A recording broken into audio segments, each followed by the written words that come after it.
खुदावन तू जिंदा ला तब्दील है, जिंदगी और मौत दा वारिस खुदा है।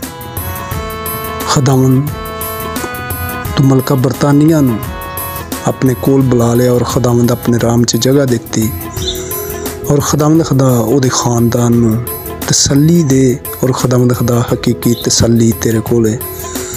और खुदावंद खुदा शहजादे चार्लस नू लम्मी उम्र दे इस दुनिया ते और खुदावंद खुदा ओदे बच्चियां नू ओदे खानदान नू मलका दिया नू। और खुदावंद खुदा तू जिंदा खुदा है। खुदावंद तेरे तो अलावा कोई खुदा नहीं।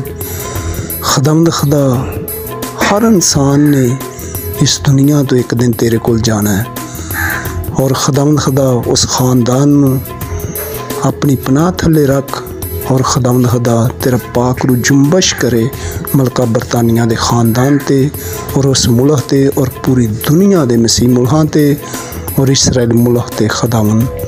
खुदावंद इसराइल नू बरकत दे, पूरी दुनिया ते फजल बरियात रख। और खुदावंद खुदा तू जिंदा है। यसू नासरी तू दुआ सुनी कबूल कीती, यसू नां ते दुआ मंगने आमीन।